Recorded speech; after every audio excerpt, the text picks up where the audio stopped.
Welcome, everyone. Welcome to a new edition of Remixing Politics and Culture with me, your host, Pam. I'm so glad to have you here this evening. Come on into the room so you can get all cozied up with us as we get into a very interesting subject. Tonight, we're all about the culture. Tonight, we're dealing with the culture today. It's called Culture Talk. But I wanted to remind you that if you are listening on YouTube, please like the video and please subscribe. Okay, that would be wonderful. That is one way to support the channel. Thank you. All right. So last week we did a whole discussion on the Ketanji Brown Jackson hearings for Supreme Court Justice. And we also talked extensively about Jenny Thomas, Clarence Thomas's wife, and her 27 text messages to Mark Meadows, Trump's chief of staff. And while the whole court situation was going on for the hearings for Ketanji Brown Jackson, a lot of chatter happened on the internet, primarily among a lot of Black men that were questioning, why was this woman married to a white guy for whatever reason, as if that doesn't happen among Black men or whatever. And then I found a very interesting thought piece by a woman named Ree, who does a podcast called Coffee and Cream Talk. So what I wanted to do today is to get some ladies together and just let them see what we were all going to talk about, what was going on in the world of interracial dating, and are there available Black men for powerhouse Black women and all of that good stuff. So without further ado, I'm going to bring each of them up.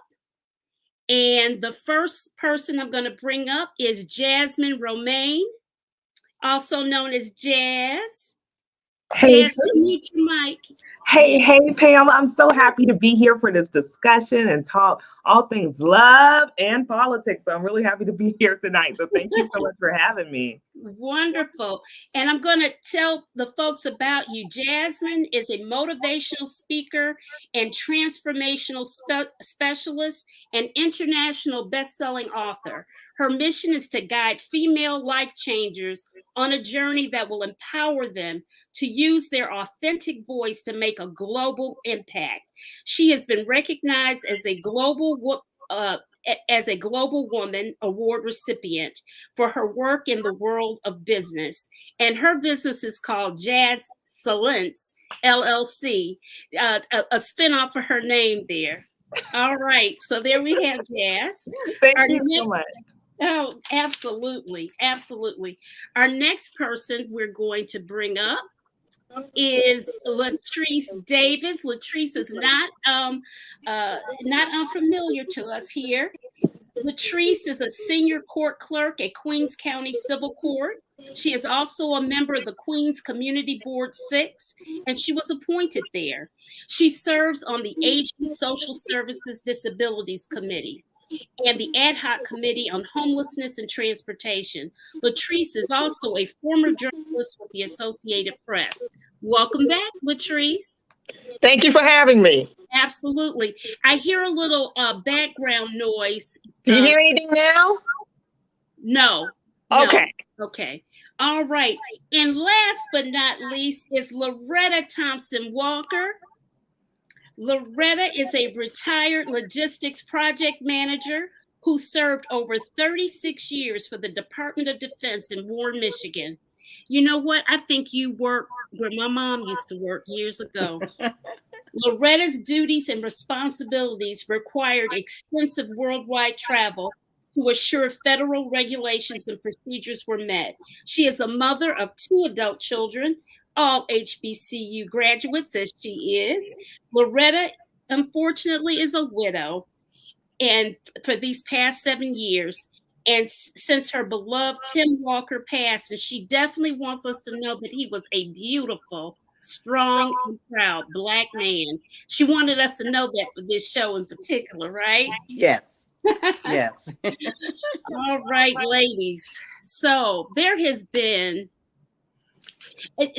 so much that's happened since last Sunday that kind of That's an understatement. got us on a whole nother tangent. And the same lady who wrote about the Ketanji Brown Jackson situation, she also even commented on the latest debacle with Will Smith and Jada Smith. So let me just put it out there. Jasmine, you're our baby among the group. I believe you're the only millennial in the group, unless you're a millennial, Latrice. No, I'm not. I'm Generation X. Oh, good. We've got each generation represented here. Woo! Okay. So, Jasmine, being the youngest one here, our millennial, tell me, what do you feel about you? Here you are, an up and coming business owner, doing your thing, progressive, and shining out here real bright. How do you feel about, I know that you're not married, but how do you feel about interracial marriage and whatnot if you can't find the quote man of your dreams that's on your level? Because that's what it's really about, this leveling up kind of thing. Yeah, Pam, that's a great question because, you know, you look at today's times and right now, because of the pandemic, even though we're going outside, hashtag we outside now, it is still very hard to meet people in general. Because some people are still indoors. So with that being said, for me personally, I am open. I work as a global entrepreneur. So I meet people all over the world. I have a list. I want my man to be light-skinned, tall, and handsome, of course. But if somebody else comes to me and they have the values that I have, they understand, they don't have to have the same background, but if they actually can understand some of the things or appreciate my background, I'm open for it. There's a scripture that says in the Bible, he who finds a wife finds a good thing and receives favor from the Lord. And I believe that if God has sent him, no matter if he comes in a light-skinned package or he is Caucasian, Asian, Latino, whatever he may be, if he treats me the way I want to be treated, then hey, I will go. Of course, I do love my light-skinned brothers, but if I do get someone else, I'd rather get who God sends me than to even have my own list. So I'm open for it, of course. And being that I am global, I meet men from all over the world. So if they saying bonjour, Jasmine, I'm going to say bonjour back. Just because I want to be able to talk and be open to whoever I can meet. I want to be treated like a queen. I want to be able to have the values and an everlasting love. If it comes in a different package than I expected, I'm open for it. And those are my thoughts. All right. Loretta, I'm going to go to you second. Being that you have been married, I'm assuming you were married for a long time and you were bragging on your late husband, Tim. So let's have it. Loretta. What do you think? Good evening, ladies. Good evening. My beloved Tim has been deceased now going on 7 years come my birthday. He died on my birthday, ladies. But that's okay. That's okay because we had a very strong bond. Tim is not the father of my son and my daughter. That's my ex-husband, who was a Black man as well. I will say this about my this discussion this evening. I'm looking forward to the dialogue. I too love a Black man. I mean, that's ingrained in us, ladies. It's been taught to us by our grandparents, by our aunts and uncles, by our parents, by even our village.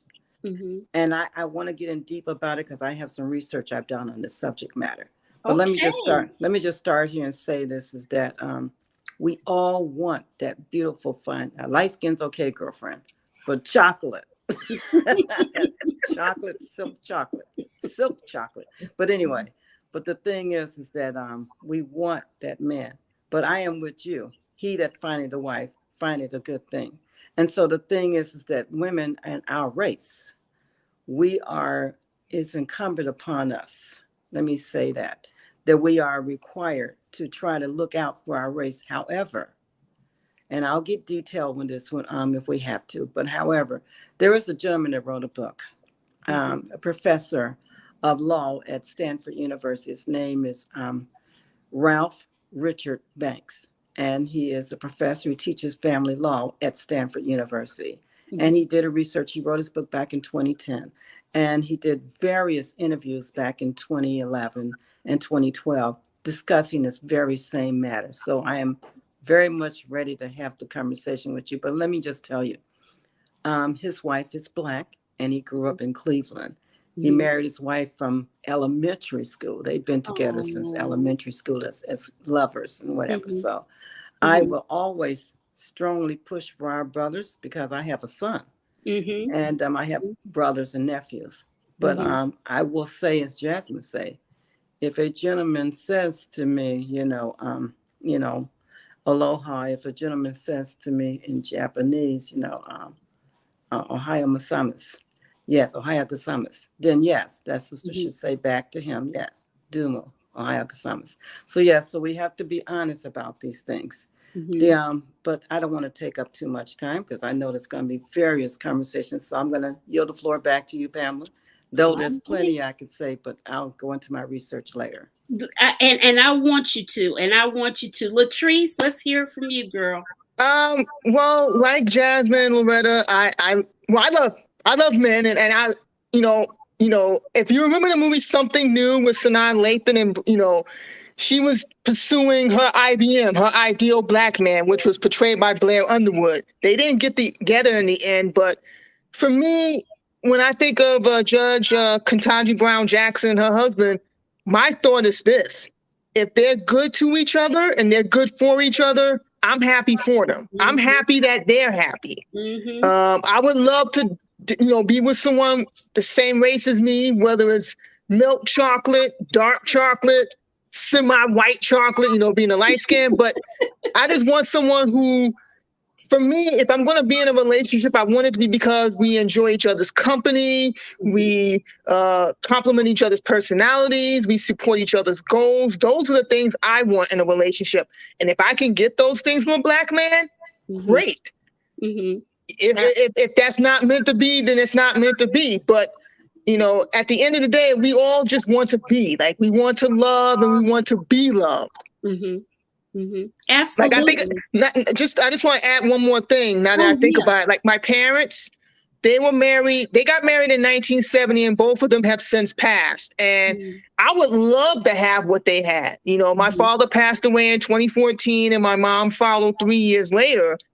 And when I think of like unions like that, I guess the closest for me is what the Obamas represent. Like, I would love to have something like that, you know, but when you look at the dating scene, it just sucks. And it's like, I'm just going to be honest with you, the dating scene sucks. Yeah. So I am prepared for the possibility that may not happen, but I would love that. Right, Thank you.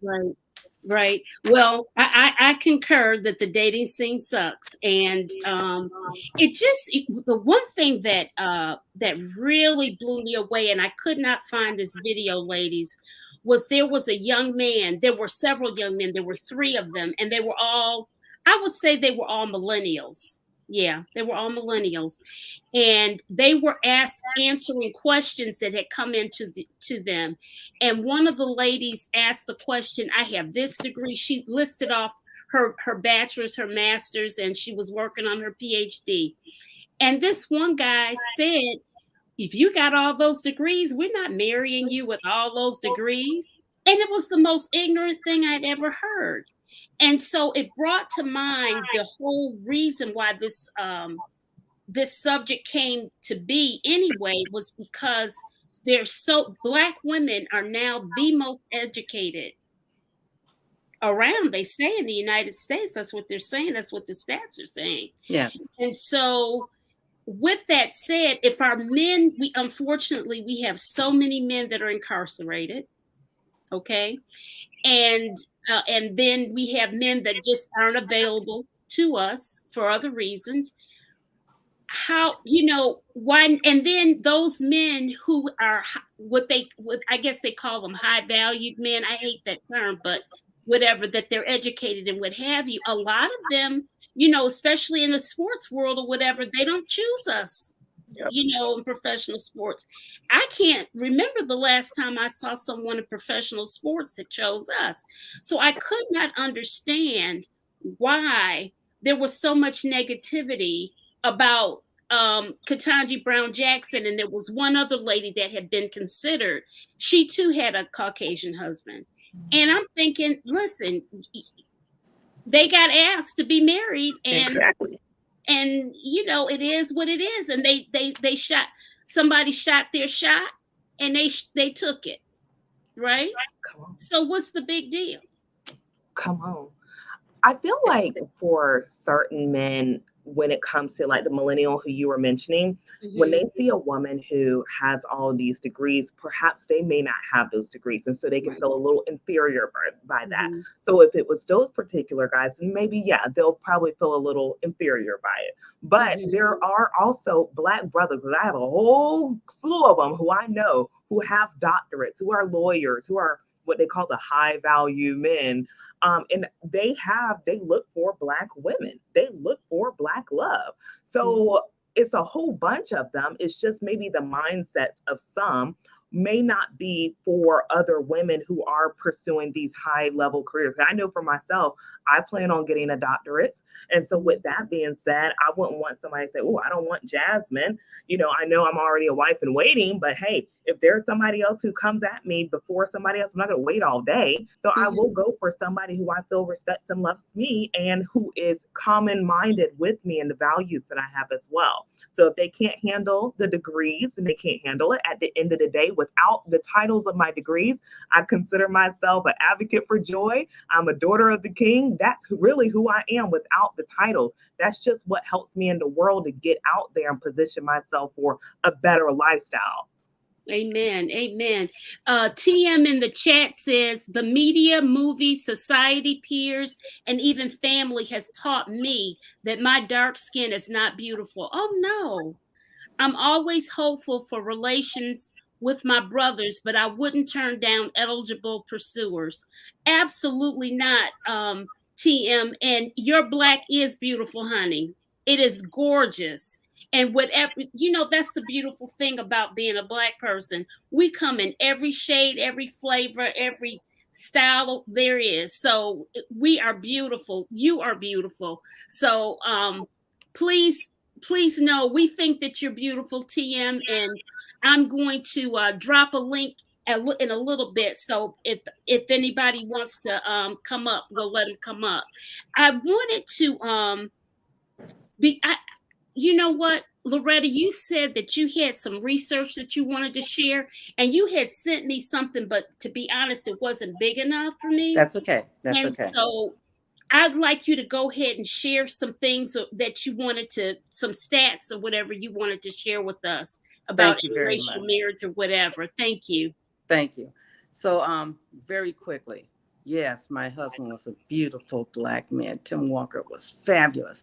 I pray every single woman, Black or white, has a relationship, a love affair like my husband and I did. And I pray that for anyone because he truly was my soulmate. Can't find anybody else like him. But that's not why I'm just walking around being a single. I have a relationship with Jesus. That's far more important.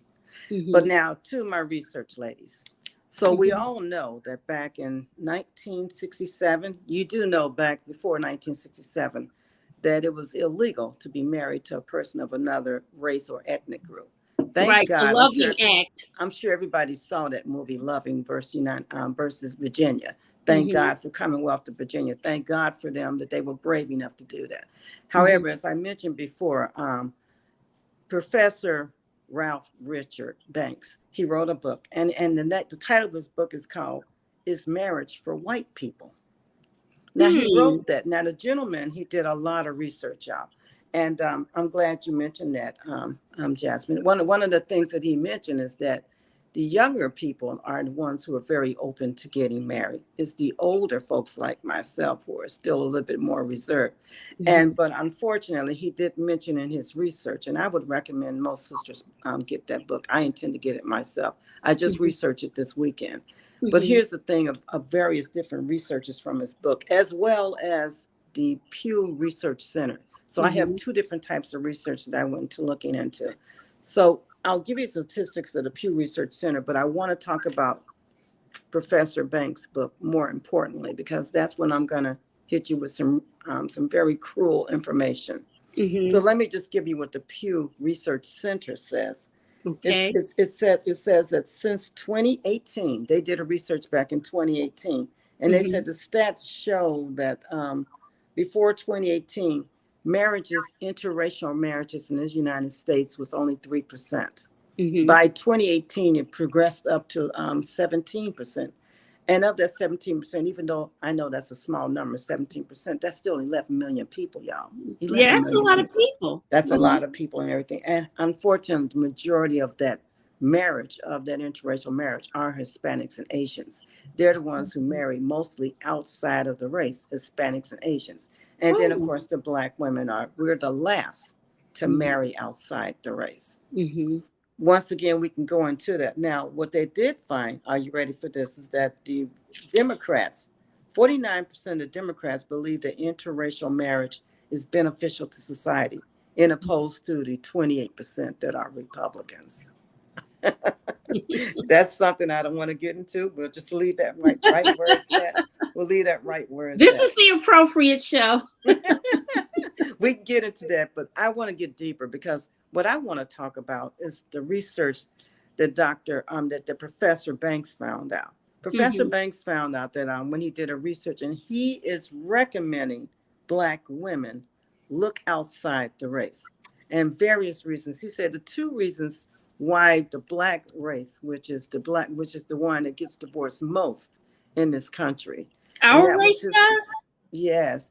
That's from his research. And unfortunately, I don't like it, but that's what he says. He says Black men are afraid of Black women, mainly because of several reasons. And Black men, I really don't like to say it, but I have to tell you what I found. If you get the research, we want to see the facts. Here are the facts. I hate saying it, but here are the facts.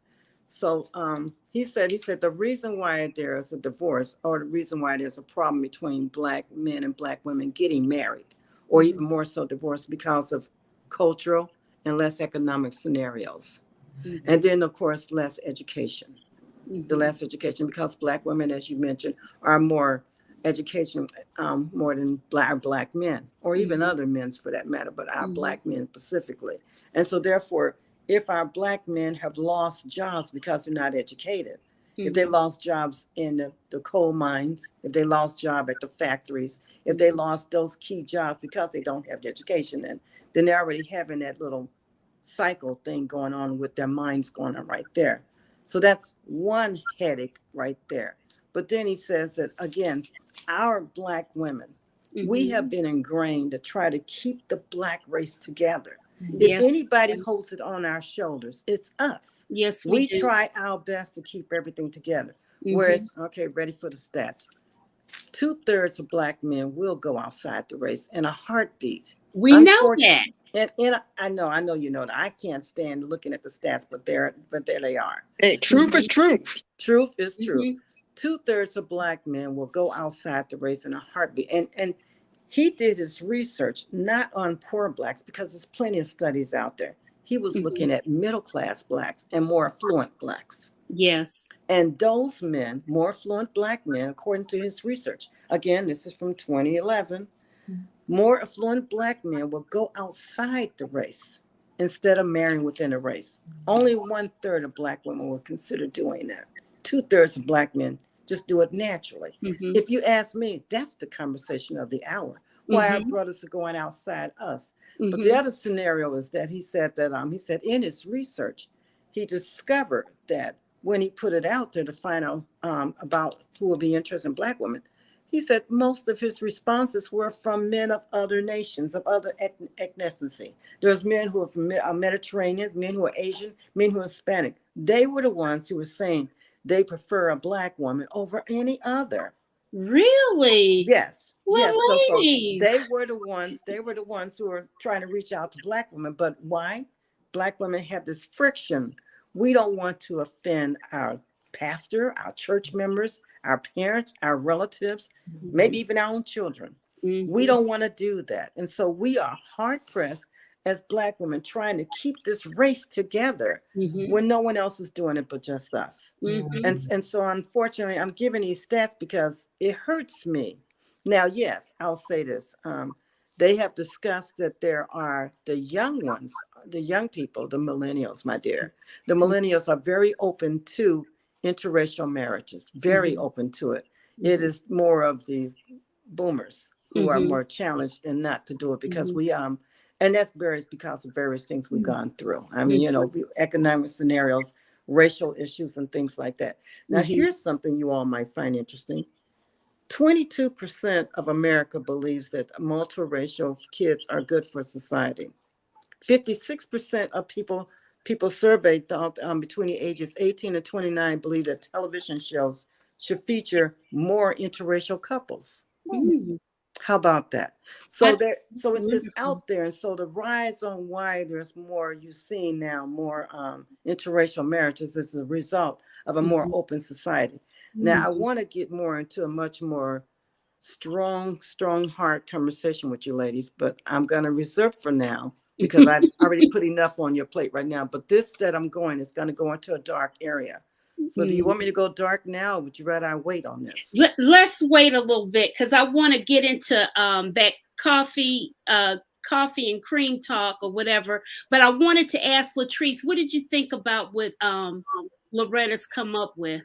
Well, I thought her stats were very interesting. I also, just real quick though, I want to piggyback on something Jasmine said earlier.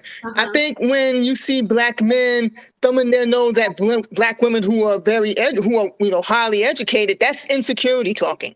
They feel threatened by that because they look at that woman and they see the college degrees and they figure, oh, well, if she's accomplished this much without me, maybe they feel they can't bring anything to this head, because you have a lot of men out there who think, oh, they have, the tools in bed, or as I would put it, the third leg, and they think, oh, that's it. And it's like, no, the third leg is not going to keep a woman, it's not going to keep a good woman. You need more, you need to have more than that. And again, that goes back to what I was saying before about how complimenting each other's personalities, supporting each other's goals, things of that nature, being of like mind and spirit. And as far as what Loretta is saying about the statistics, that doesn't surprise me at all, because I remember years ago reading about how by the year 2040, whites would be the minority.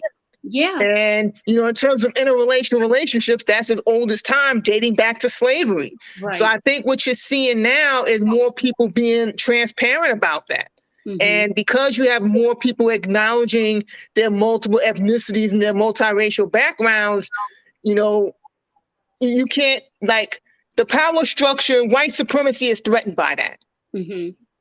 And, white supremacy, those who benefit from the status quo are going to do everything they can to maintain it, which is why some of these critics are looking down on Ketanji Brown Jackson and her husband, who's accomplished in his own right. And the thing is, with him, it's great that he supported his wife's dreams, because, hey, he didn't pass that. He didn't take the LSAT.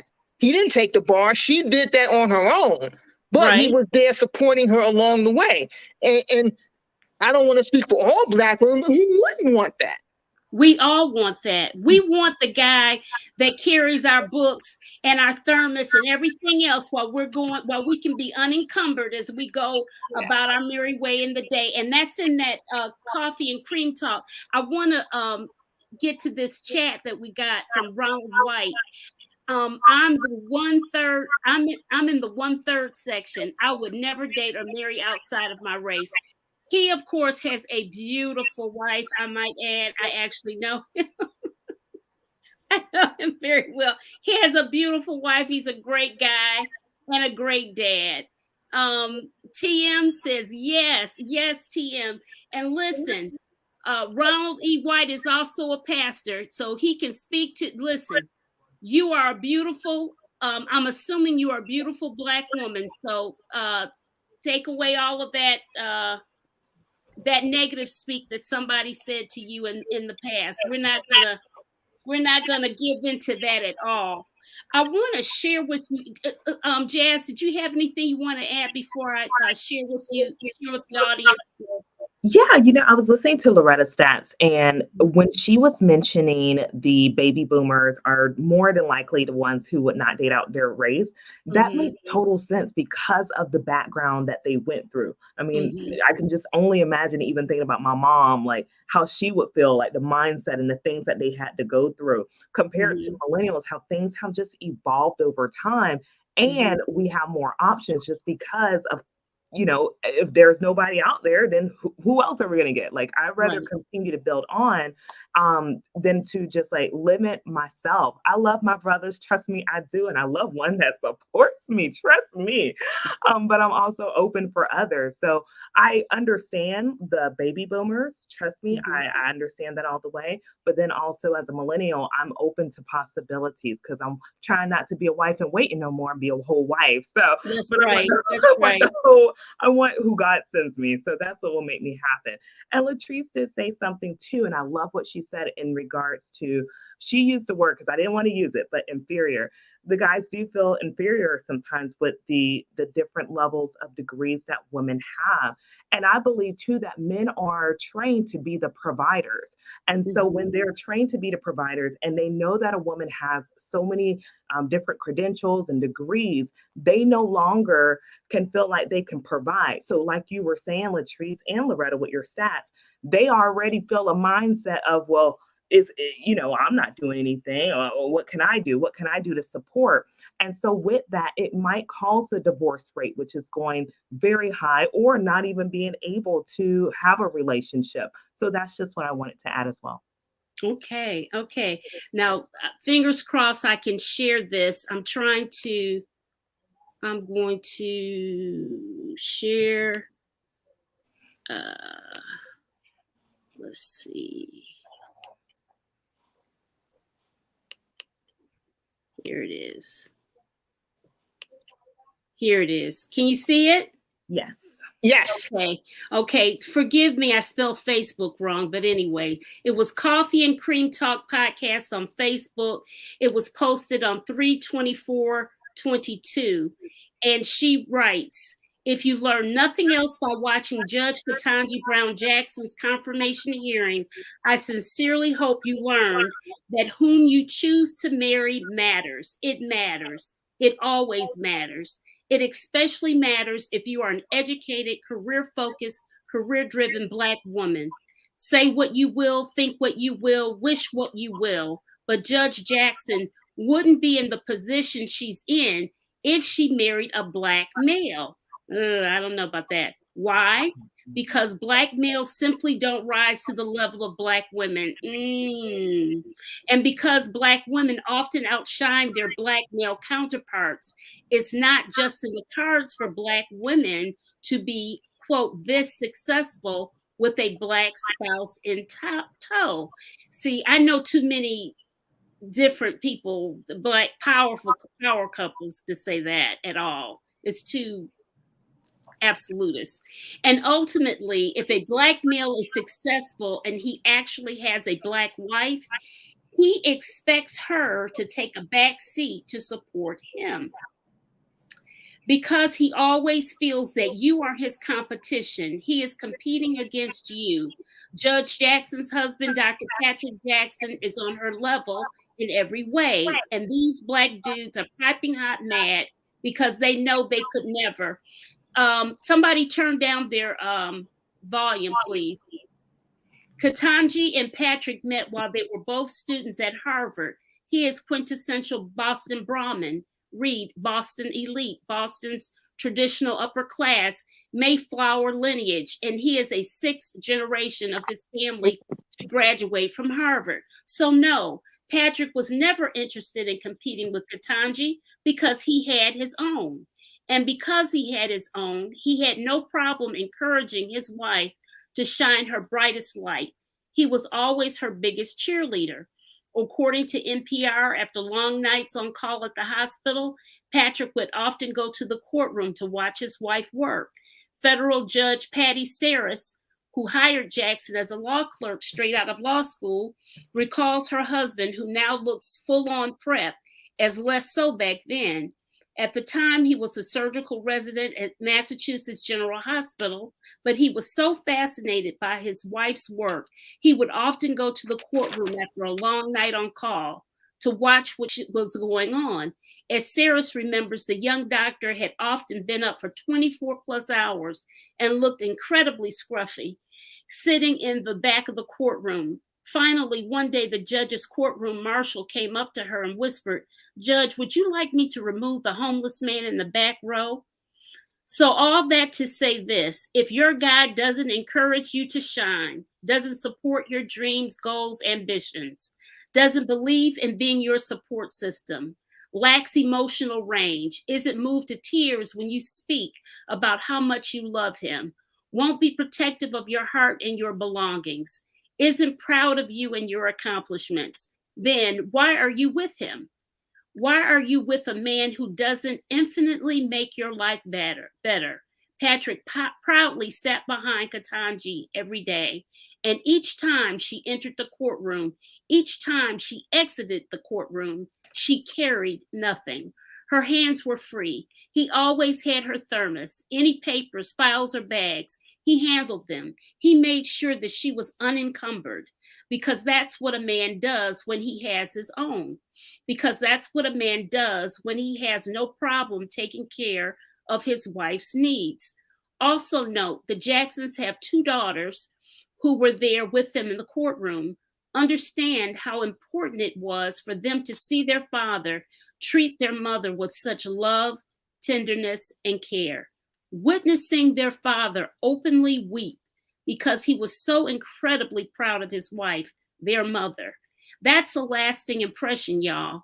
Absolutely priceless. Their daughters know how any man they choose to be with should regard them because they've seen how their father is with their mother. Marry well.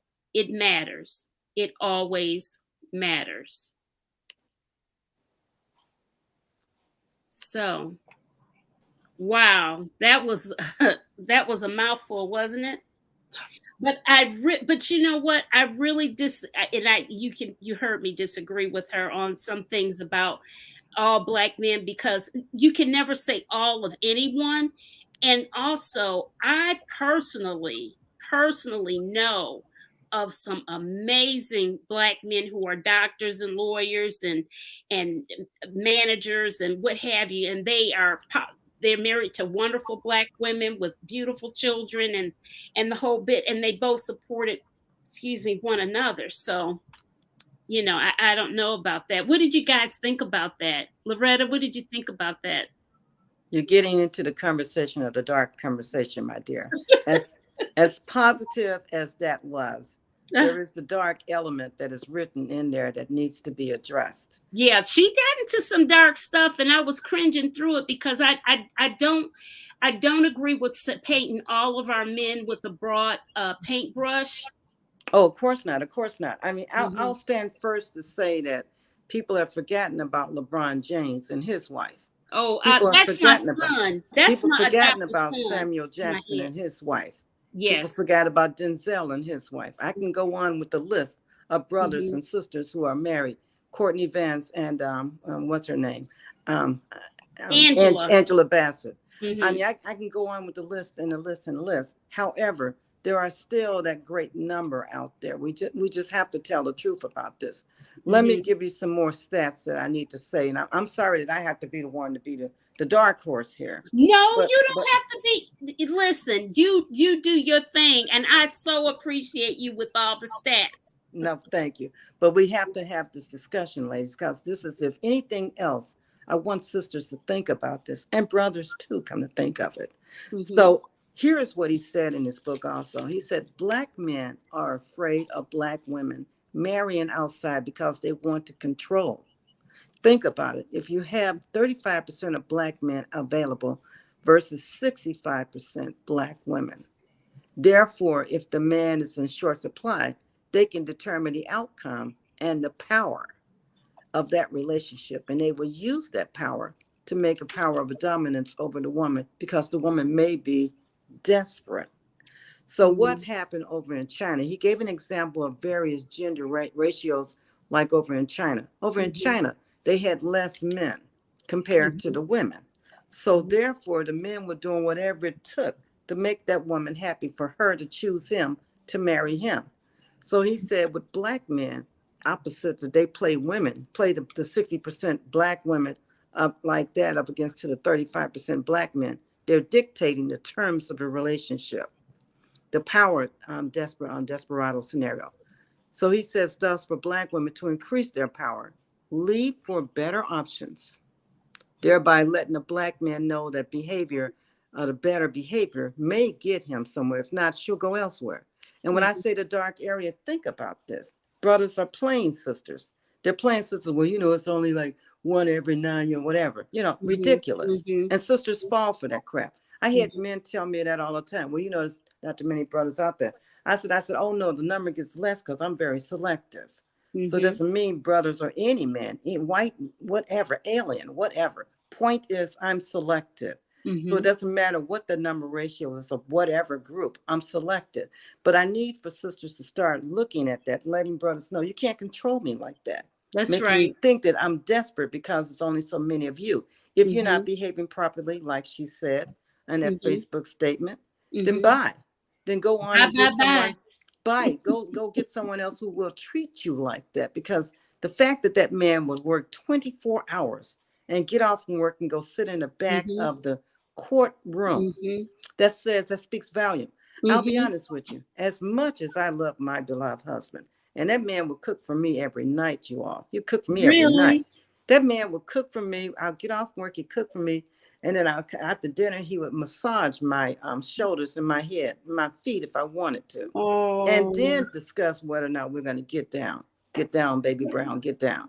Point is, but that was a good man. Now, such men are very not hard to find in the black community, but you got to find them. And yes, I will say on the educational level, I was a little bit more higher educational than my beloved husband. That meant nothing to me. As long as you're good to me, I'm good to you. That's what that is. My husband would tell everybody, please don't bother me. I don't want to sick her on you because she's dangerous. She goes after your money. She goes after your money, So the thing is that the problem is that that's what's going on. Brothers are using it. Well, there's 10 sisters to every one brother. Well, bye. Keep that conversation, keep moving. I don't need to hear that from you. But they're using it and they're playing it. And that's what he wrote in his book. Get your power back. Tell the brother, well, I have options. I can go elsewhere, Now, yes, who wants to go elsewhere? Who wants to go outside some beautiful chocolate? But if I have to, I will, But right. But but again, for me, don't count me. I'm older. Don't count the old woman here. But I want to read a couple of our chats. I'm going to read I had put it up earlier. I took it down from Ron White. To a real man, a degree is not intimidating. A wise man embraces education and intelligence in his spouse. However, academia has never made one wise. One can be an educated fool. Quote, wisdom is the principal thing. Therefore, get wisdom, and with all thy getting, get understanding. Proverbs. All right, Pastor Ron. Not wrong. Not wrong. And we've got one more from another gentleman, Derek Reed. I'm a God-fearing black man who is a doctor and know how to treat a woman, but I look suspicious to some women because of their bad dating past. Okay. Well, we can get so hurt that we're afraid to even try again. And that's a fact. That is a fact. I'm going to put the link in the chat to see if anybody, there might be some people on YouTube. I did get a YouTube person, TM, say something, but if any of you want to come up on stage and talk, you'll have that opportunity. Okay. There's the StreamYard link in the chat. Okay. Woo. Loretta, you have come with the stats, and I can't, when we get offline, I'm going to tell you how much I appreciate that so much. Really and truly. Latrice, you got any comments? No, sure I do. like my thing is like in terms of Judge Jackson, I mean, how do we like? I don't know a whole lot about her. What I saw of her resume is very impressive. But 149 pages. Even though she married a white man, Mhm. that's not to say she didn't date black men while she was in undergrad or even high school or what have you. We don't know a whole lot about her personal life, and that's not necessarily a bad thing. But I think the one thing that bothered me about that coffee and cream post is that it's just the presumption that, a black man can't be at her level. Right. And I don't think that's true at all. Like as you and Loretta have said, and Jasmine, there are many accomplished black men out there doing their thing. Mm-hmm. When I look at the Obamas, one of the things I love about their relationship is that they're equals. Michelle is accomplished in her own right. Right. And when I read her memoir, Becoming, like she wasn't aspiring to be a political wife. She was happy working in the hospital in her administrative job. She was good with that. Mm-hmm. And yet look at the what she was able to do as first lady. She's forever FLOTUS, for crying out loud. Mm-hmm. And so this notion that, a black man couldn't do what Dr. Jackson was able to do for his wife, I don't necessarily buy that. I don't buy but it again, either. like I said earlier, if two people, if they're good to each other and they're good for each other, good for them. That's right. That's right. Absolutely. And we don't, and we should not be shrinking as Black women for anyone. If you want to shine and you enjoy going to school and racking up degrees and doing whatever you do you. Be happy with whatever, because whoever is fully interested in you they will be there. Now, I don't recommend people leading with that. Some people lead with, well, I'm so, we've all met that type that's kind of full of themselves. Yeah, that's not good. No, it's not. No matter where, humility gets along, a long way. Definitely. Jazz, you know what? One thing I know, I had just heard something about on some political statistics, and they were saying that with the millennials, and particularly they were emphasizing the Gen Z generation, that within Gen Z, there is such a mixture, it's so much of a cross-pollination of people. What you gonna tell Gen Z about anything? Absolutely nothing. They're much more progressive and I would say, quote unquote, radical, if you will, than the millennials. And they're not having this foolishness that these old men are saying in Congress. It's time for them to get out, and it's time for younger people to rise and get into the political process and lead this country. Really is. Yeah.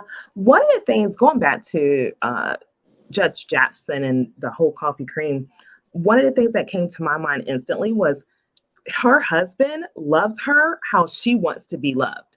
Mm-hmm. And with that, everyone's going to have different ways. I cannot be loved like that. My love language is gifts. You give me gifts, I'm a happy person. It doesn't mean like I'm a diva all the time, but I love that. I love like taking trips. That's how I love to be loved. But every woman is loved differently. And so with that, she said yes to him. Nobody made her say yes. She said yes to him. So she found something. Like Latrice said, she could have dated Black men in the past, but she chose to say yes to her husband. And so now he is doing the job or not the job, but he is in partnership with her along this journey. So they have had communication on how she needs to be loved. When I meet my husband, I definitely want him to love me the way I need to be loved. Every woman is going to be different. Loretta's going to be different. Latrice, you, Pam, every woman is different with how they need to be loved. Loretta said her husband cooked for her every night. Whereas if somebody cooked for me, I'd be like, hold up, I like to cook too. Can we cook together? So it's going to be like something totally different. So how he loved her, whether it was picking up her thermals or her journals or whatever she needed, that's how she needed to be loved. And if it makes her happy, baby, that's priceless. That's right. That's right. That's the greatest currency. That's right. And Loretta, listen, you, with your job, you mentioned how you had to travel so much. So how was that with your husband? Because I'm assuming he wasn't traveling. Somebody was home. Actually, we both traveled a lot. Oh, okay. Yes, in my first marriage, my ex-husband, he didn't travel as much. He's retired himself. He was a supervisor for the post office, so he stayed at home. But whenever I went to certain places, like when I had to go to Hawaii twice for 2 weeks each time, I definitely made sure my ex-husband and my children came to visit me, of course. But in my beautiful second marriage with my beautiful husband, he traveled as much as I did. And I will say this because I've been meaning to ask the ladies on the panel as well as you, Pam. So in my traveling, I was always approached at the airports or even at restaurants or wherever I was, because I traveled to various countries. I was always approached by someone, always, even with the ring on. I was always approached by someone, and generally it was always a non-Black male. I'll never forget when I was always. In fact, I would have to tell them, you don't have to buy me dinner. The federal government pays for my dinner, so you don't have to buy me that. And plus, you can't buy me anyway. I'm too expensive anyway. So the thing, I have high self-esteem, ladies, and that's because of my job and my education, and because of my love of the Lord. So I strongly believe in, if a woman has whatever her high esteem is, doesn't matter what gentleman she chooses to be her arm bracelet, okay? Because that's what they are for us. That's what we are for them. It's a mutual, like you said, Latrice, it's mutual. Like you said, Jasmine, the language of love is the language of your love. And that's what's important. But yes, I want to ask, because I've had, even when my husband died, I had guys trying to ask me out for dinner. I goes, oh no, you're looking at my wallet now. You're looking at the benefits I got from my beautiful husband. But so let me ask ladies here, have you dated a gentleman outside your race? I'm just asking. Never. Okay. Never. I have. Okay. Latrice, I didn't see you say anything. Well, in terms of, okay. Were you talking to me or Jasmine? No, Jasmine already shook her head and said no. So she's asking you, Latrice. Oh, can you repeat the question? I'm sorry about that. I really thought you was talking to Jasmine. My apologies. Someone outside of your race. Have I ever dated? Yes, I have dated outside of my race. I just want a man who's good to me and good for me. I have dated out of my race. It wasn't always a good experience. I do think I would be able to relate with a Black man better because he's in the struggle with me. Like, although as a Black woman, I have more struggles because I have, intersectionality to deal with and all that. But I've dated out of my race. It's not the worst thing in the world. Again, I just want someone who's good to me and good for me. So even though I've dated out of my race and it wasn't always a pleasant experience, I will never close the door on love, because I think that's what we all want. I do want to love. I want to be loved. But one thing I always told myself, even as a child, was I don't want a boyfriend just to say I have a boyfriend. Right. And I think that's the trap a lot of women fall into, especially as they get older. I'm 46 years old. And, at my age, again, like I said before, dating sucks. But I don't, if I have to choose between being with a man who doesn't love me or being by myself, I'm going to choose me. Exactly. I've learned to choose me, and I'm very content with my own company. But I do want to share parts of myself with another man. I would love that, but I'm not going to force it either. Yes. Also, anybody listening on YouTube, please hit that thumbs up button and subscribe to the channel. Please. And share the video. Hey, even on YouTube, on Facebook, share the video. We have another comment from Fredia M. Butler. She says, Judge Jackson came from a whole and loving family. Look at what her mother did to support her father for him to become, I think what she means for him to become a lawyer. Because remember, he went back to law school in Miami and what have you. Yeah. And speaking of her parents, they were educated in their own right, because I believe one of them was a school principal, if I'm not mistaken. Yeah, they both were educators at first, and then the dad. Okay, but I remember one of them specifically being a principal.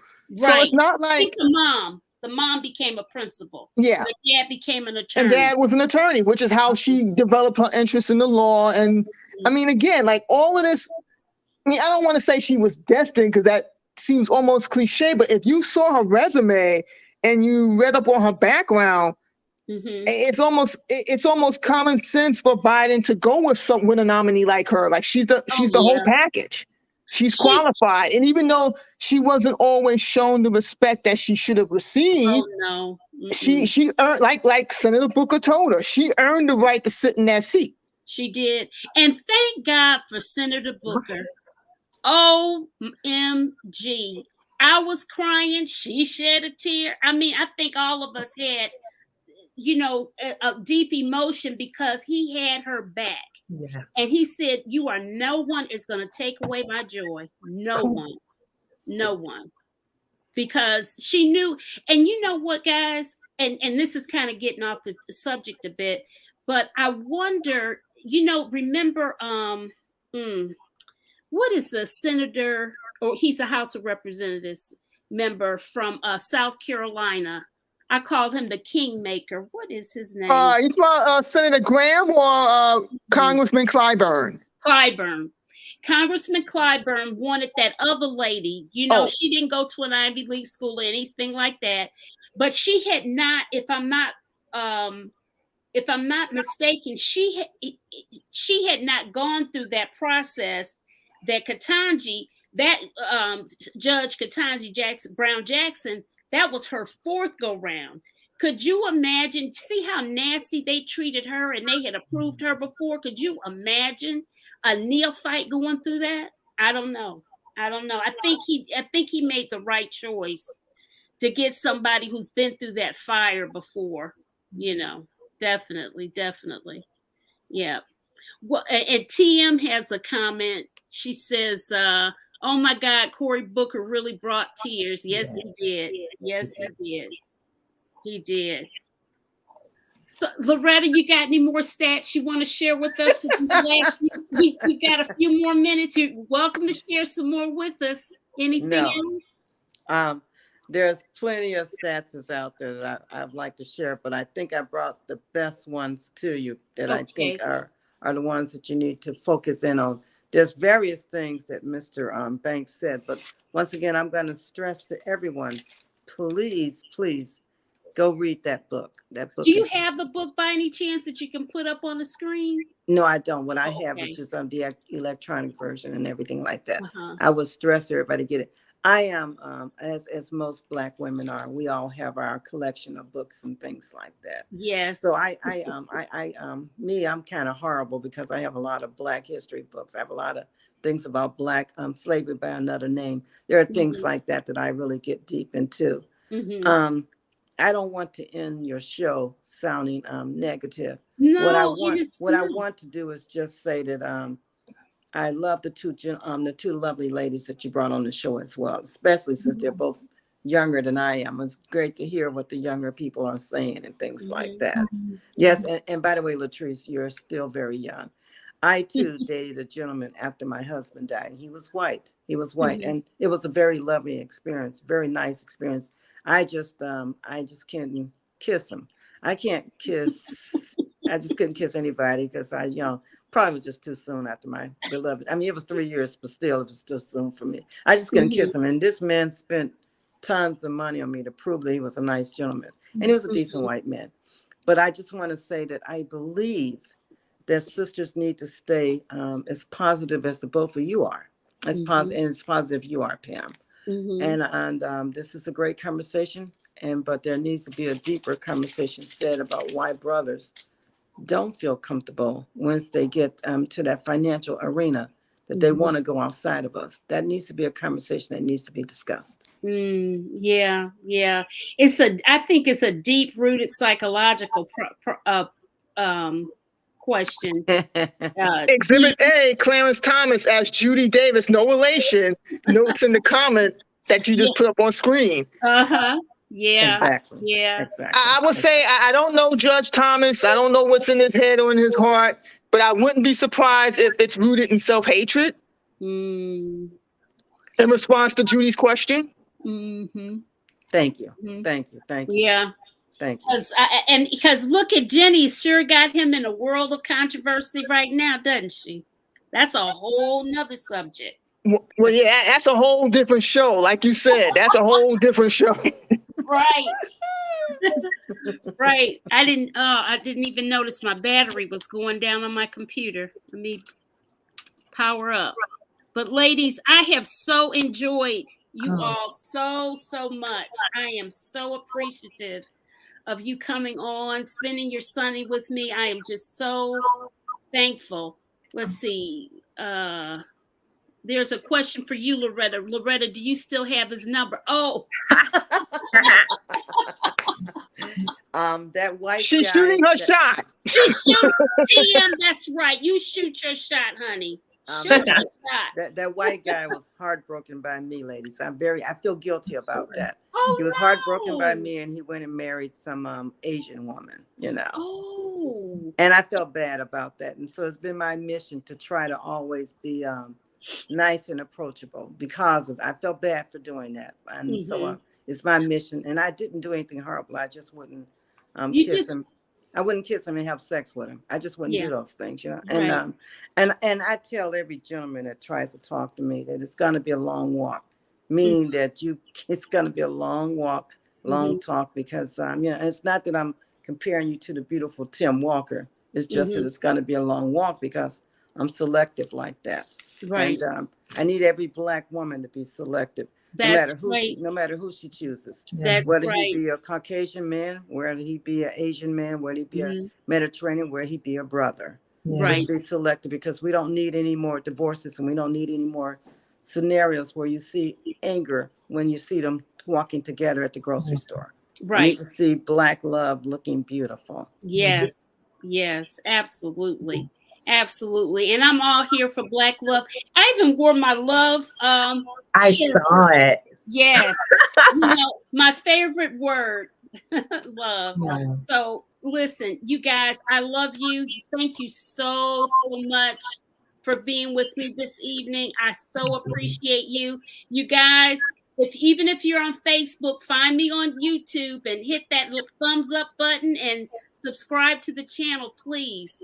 And I wish everybody the best and have a great Monday.